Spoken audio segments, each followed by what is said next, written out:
अब तुम्हारा खेल खत्म है, ऐश्वर्या राय। आज मैं सिर्फ बदला लेने नहीं आई हूँ। आज मैं वो सच सामने लाने आई हूँ जिसे तुमने सालों से दफन कर रखा था। याद है वो रात जब मेरी श्रुति माँ को तुमने तड़प कर मरने के लिए छोड़ दिया था?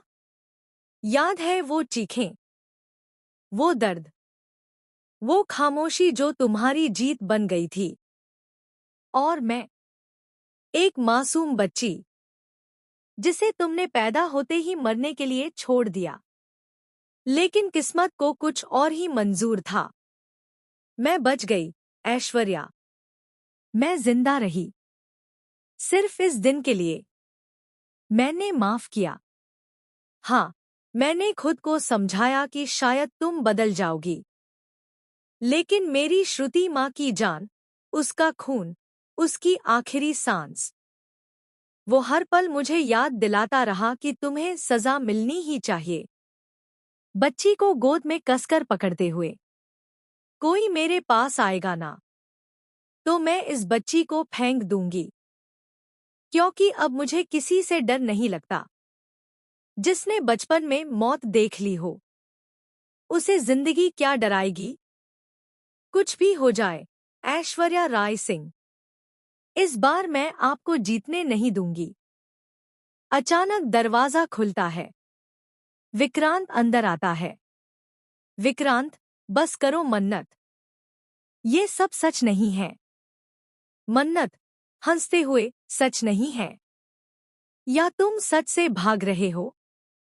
विक्रांत के चेहरे पर घबराहट। मन्नत, तुम जानते थे ना? सब कुछ जानते थे, फिर भी चुप रहे। विक्रांत, मैं मजबूर था। मन्नत, नहीं, तुम गुनहगार हो। तुम दोनों गुनहगार हो।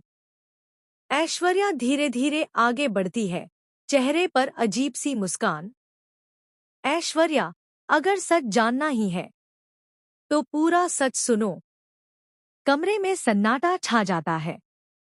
ऐश्वर्या, उस रात श्रुति की मौत हादसा नहीं थी, लेकिन उसका कारण तुम नहीं जानती। मन्नत, गुस्से में चुप रहो, झूठ मत बोलो। ऐश्वर्या, श्रुति ने खुद अपनी जान दी थी। यह सुनते ही मन्नत के हाथ कांप जाते हैं। मन्नत, झूठ, ये झूठ है। ऐश्वर्या, क्योंकि उसे पता चल गया था कि तुम उसकी बेटी नहीं हो। बिजली की तरह ये बात गिरती है। मन्नत, क्या? विक्रांत, हाँ मन्नत, ये सच है। तुम श्रुति की बेटी नहीं हो। मन्नत, तो मैं कौन हूँ? ऐश्वर्या की आंखों में ठंडा सुकून।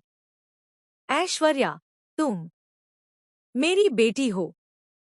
कमरे में सब कुछ जैसे थम जाता है। मन्नत पीछे हटती है। हाथ से बच्ची लगभग गिर जाती है। मन्नत, नहीं, नहीं, ये नहीं हो सकता। ऐश्वर्या, जिसे तुम अपनी दुश्मन समझ रही थी,